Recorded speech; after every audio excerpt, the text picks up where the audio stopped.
Let's keep it number one. Yeah. Well, if it's up to me, Obviously we do our part. Yeah, keep rye whiskey, keep it going great. So the other kind of question I want to kind of talk about is the bottling and as well as the price point, right? Because this is something that most consumers out there, if they've never heard of it, they might see it on the shelf and they're going to be like, "Whoa, that's really up there for a 2-3-year-old product." So kind of talk about the cost of the bottle that goes into it, because I know that you put a considerable amount of effort that goes into the shape, the topper, and everything like that, and how that kind of falls into the ending retail price as well. Yeah, it's probably the craziest thing I've ever done, but I'll explain it to you. We're here for the crazy stories. Carson and Chris Edwards they designed the bottle. We wanted to have what we thought was one of the best bottles made in the United States. And again, I wanted this bottle to be made in the United States. We found a company down in right outside of Atlanta. They only make perfume bottles. They make our bottle. When you pick it upside down, it says Made in the USA. So we wanted to have the right bottle. The cap actually costs more than the bottle. So we wanted to have the heaviest cap, the heaviest bottle, one that has a design on it, and then the label. We actually won on December 5th, Repeal Day in New York City. They have a contest. Who has the best bottle, who has the best label, and who has the best cap in the United States. And last year we won all three. It's never happened before.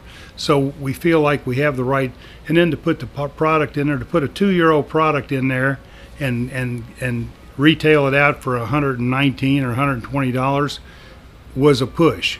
But we don't make much product. We felt like it was a good product.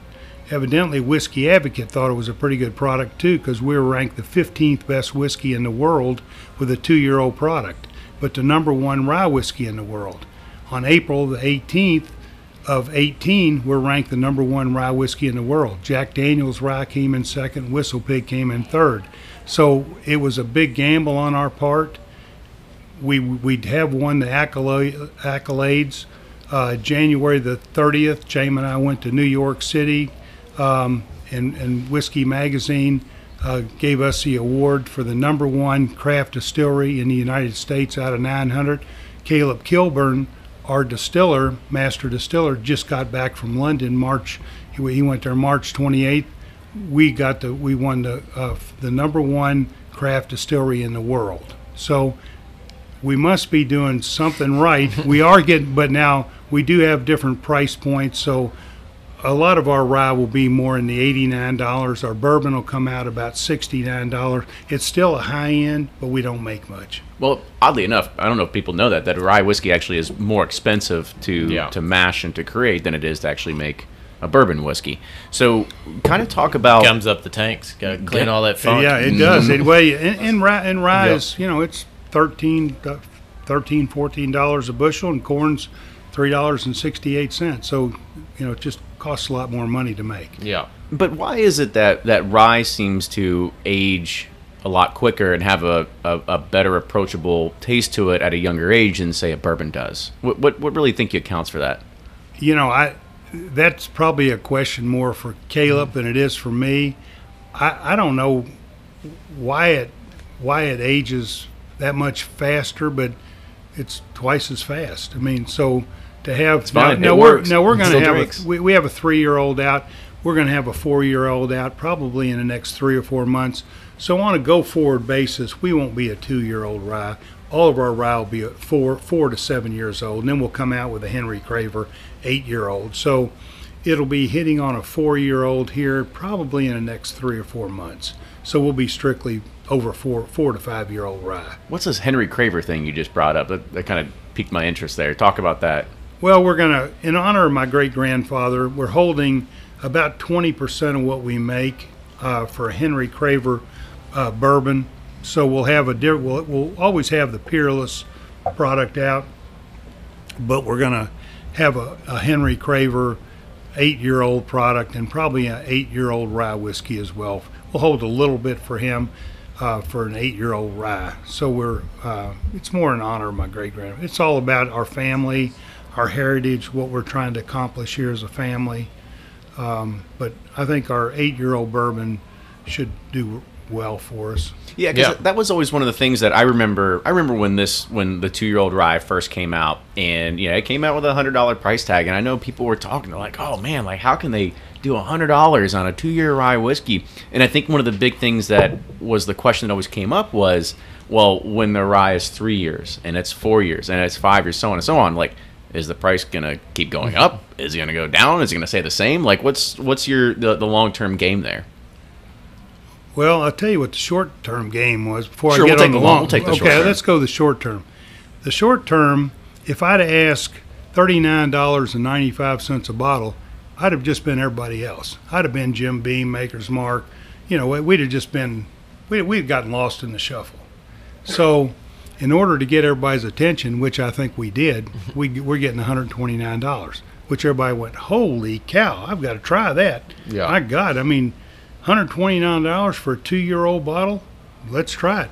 And it just so happened it tastes good. Mm-hmm. So, was it a gamble? You damn right it was a gamble, by God. But, as it turns out, the way that it's come down the pike, we do realize we've got to get to a 4-year-old. Then you don't have to put an age statement on the bottle once it's 4 years old.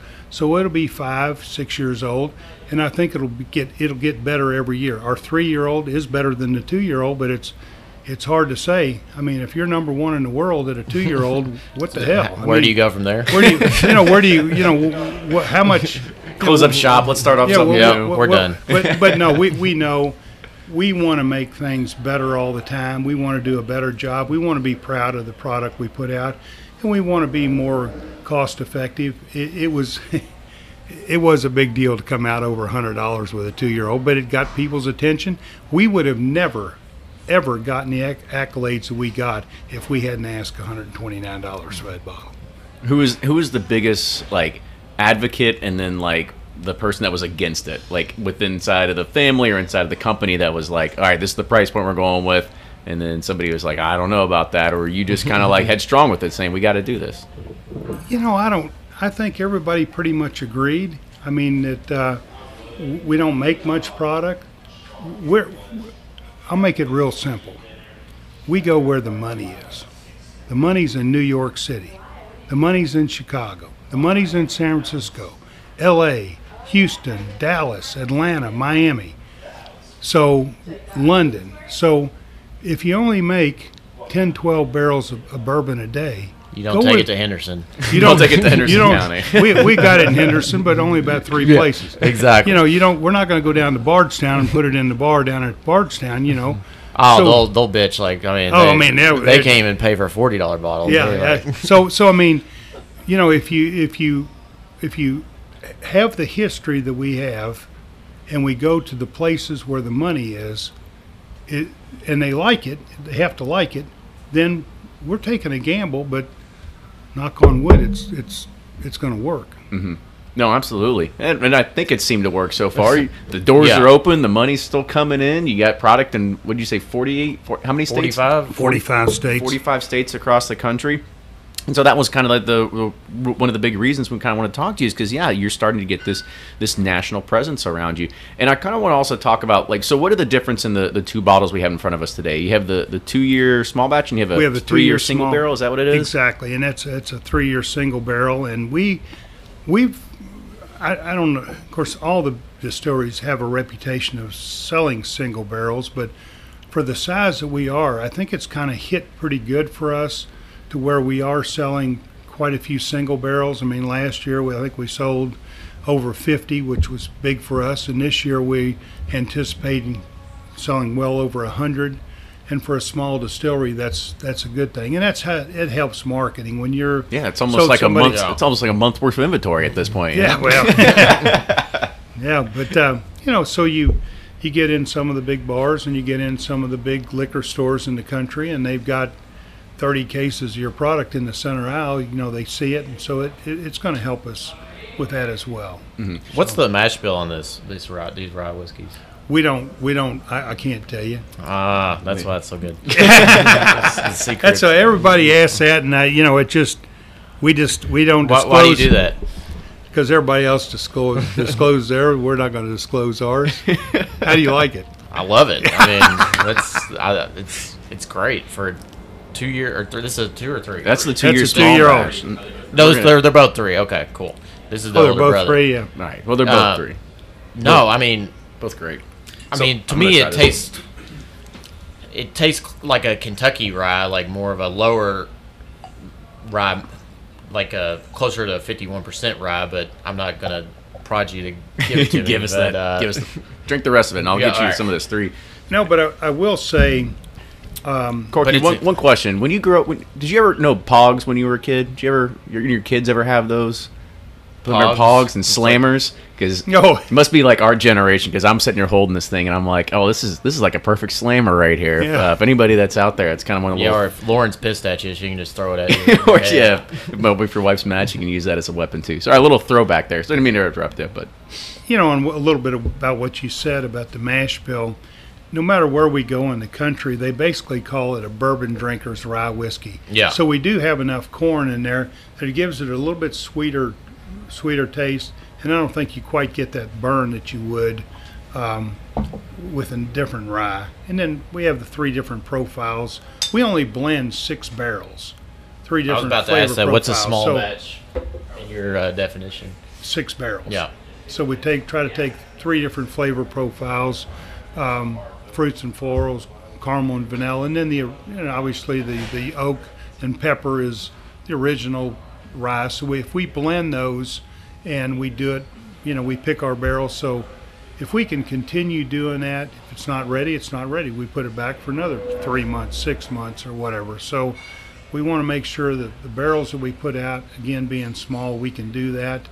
Obviously, we're not going to blend 500 like the big ones do it. And the other thing that's really important to try to stay what we feel like will be a quality product is all of our rick houses are just going to be 1 floor, 5 high. So the temperature from the top to the bottom is about 4 degrees. You go in these big warehouses, could be 40 degrees temperature from the top floor to the bottom floor. So we like the idea, 1 floor, more control, better product. So the things that we do on a continuous basis, we hope will be a better product for us. So when you're developing, Corky's thing your own way, whose recipes are these, or like was it just trial and error, or leaning on someone else to figure it out, or? You got it, trial and error. Yeah. We spent a year trying to figure out. That's the fun part of research. We knew kind of what we wanted to do with the flavor profiles. We had a pretty good idea with some other products close to what with their mash bill. So we just came up with a mash bill that had enough corn in it that people would still think it's a good quality bourbon, and a lot of people that drink this still think it's bourbon. It doesn't taste. I mean, you can taste the rye, but it's very close. Like you said, it's a bourbon drinker's bourbon. It's like or not a bourbon drinker's bourbon. Bourbon drinker's rye. We'll get there. Yeah. So talk about what are some of your favorite products that kind of made you determine that this is what I like? Some similar, or there's similar products out there that were this is kind of where I'm pulling. Whistle Pig. When we looked at it, we knew who our competition was going to be, and it seems like since we came out, Whistle Pig, no matter where you go, is going to be our competition. But theirs is 8, 10, 12, 14 years. Right. So, so we had pretty good idea that that's our competition, but we wanted to make it our flavor profiles. So we couldn't sit around and wait 14 years. So we had to figure out what we could do. And Caleb Kilburn is our master distiller. He's been with us since day one, and he does a great job for us. But we got Chris and Tommy in there and Carson, so we're kind of all on it, trying to figure out, what we can do to make it better. And obviously going from the 2 year to the 3 years better, and when you come out with a 4 year, it's going to be better, and 5 year, and then kind of hold it about there. I don't think rye needs to be Whistle Pig does a great job. They've got a great product, but we're not going to be up there 12, 14 years. Yeah. We're just not. Well, who knows? Of that 20% you're holding back, save another 2%, and then you'll find out later on. Save it for 8 years. Yeah, exactly. You try to get that money. That's gonna be tough. Sell. So No. the other part about the flavoring aspect, or not flavoring, but how you embody and invoke the flavor of the whiskey is all done a lot through the barrel itself. It is. And who are you teaming up with to get your barrels, or is this another I'm not going to tell you? No. It's we strictly do business with Kelvin Cooperage. We like the quality of their barrels that they make. Personally, we like them. They've become good friends of ours.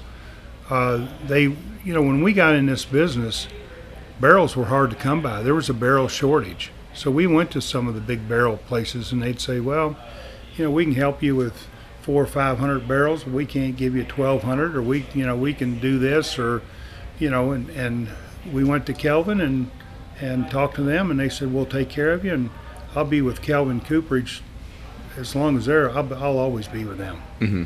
I won't leave. I won't leave. It's amazing No. how rich these barrels are. Mm-hmm. I mean, for the 3-year-old product. It's crazy. I mean, talk about how did you get hooked up with Caleb, and why did you choose him to be your master distiller?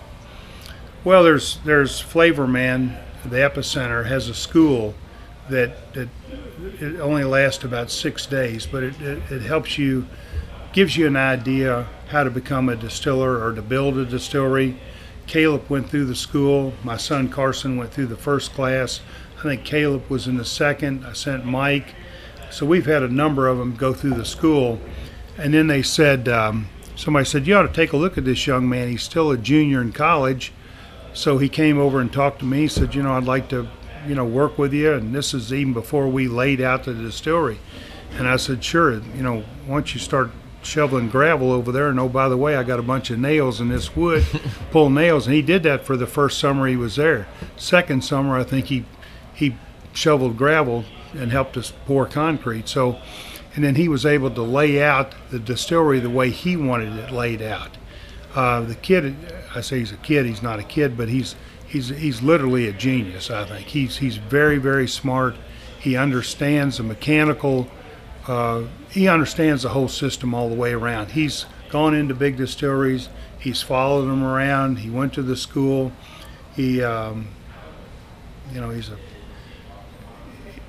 I can't tell you how smart he is, but he's sharp, Mm-hmm. and he does a great job for us. He's helped work with Tommy and Nick Klee and help them along. So we have 3 people that can really do what we want to in there. But Caleb he's the lead pony there. So Is he like another son to you? Part of he the is. family? He really is. Yeah, no, he is. And and I feel like a lot of them in there, they're, we're basically a big family. We only have about 20 employees. Maybe we got a few part-time that are, work in the retail part of it. But most we'll have is 22 employees in there. So we're always going to be that size distillery. Mm-hmm. So before we kind of wrap things up, I know that I kind of want to touch back on the history of you and your military background, because I know you have a tie to General Patton as well. Is that correct? My father was General Patton's chief aide. Mm-hmm. So if you saw the movie Patton, the man that was right with General Patton in real life was my father. I've got General Patton's gun that he carried all through the war. If you saw the movie Patton, he said pearls were for women and ivories for men. I've got the gun, the ivory handle .45 that was his shoulder harness. So my father owned it for 30 years. He passed away young of a heart attack. I've owned this gun for 43 years. My sons will own it. My grandsons, they'll own it. So the gun that General Patton carried all through the war will never leave the Taylor family. And then, so you also have, like I mentioned, that military tie. When military officers or personnel come through the distillery, I think you've had a few of those kind of moments as well with some of those individuals, have you not? Oh yeah, they do. Because if you go down to the Patton Museum down in Fort Knox, there's a picture, about a 10-foot tall picture of General Patton. That's my father standing right next to him. So all the Army generals, McCaffrey just retired, a 2-star general. He wanted to have his retirement dinner at our distillery. he brought 8 of the top Army generals in the United States Army were in our distillery that night. So he wants us to bring the gun in so people can see the generals in the Army and the colonels. If there's a general or a colonel down at Fort Knox or somebody visiting from Leavenworth or from other places, they come see me, and they want to know the history about my father, and which is a pretty interesting history. Pretty cool. I mean, so he, so you know, with that. But one of the story that everybody likes to hear is when my father sent me to military school down at Castle Heights, and my 2 roommates were the Allman Brothers. So Greg and Dwayne. Oh, that's right. I remember this story. Were my roommates down at military school. And it was a wild damn time, I'll tell you that. Sure. So we had every time I've listened to Allman Brothers, Yeah. it's a wild time. yeah. So that's to back up just a little bit. You mentioned Freddie. No. Yeah. Well, Freddie and I spoke at the convention center one time, and Freddie's father Booker sent him to Castle Heights, kind of straighten his rear end out. My dad sent me to Castle Heights, straighten my rear Well, end out. it didn't work for Fred. It didn't work for me either. So Freddie, for all these years, he said, you know, the Allman Brothers went to Castle Heights. So I'm 70 years old. Freddie's probably 62. So he'd been telling these people that the Allman Brothers went to Castle Heights. So we're speaking here at the convention center. I said, Freddie, you didn't know this, but I went to Castle Heights. So you can imagine what he said. Yeah. He has no muffler, you know. So A few F-bombs. and I said, oh, by the way, the Allman Brothers were my roommates. Well, he busted a gut on that one. He said, my God. I said, but Freddie, you never saw the Allman Brothers. I'm 70, you're like 62.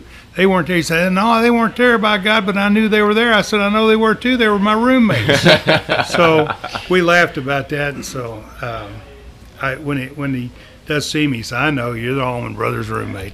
That's pretty awesome. That though. is Yeah. cool. They didn't actually try to get you to pick up another guitar and start playing with them or anything? You know, that was when they were 14, 15 years old. They were young. They had a guitar in the room, but they never. Yeah. I mean, they might on Sunday afternoon they'd play the guitar, you'd sing, but I mean, well, I didn't know what the hell's going on. You know. They weren't writing Jessica there? No, you know, they next to weren't. you? They weren't. They were. Rambling Man. Yeah. So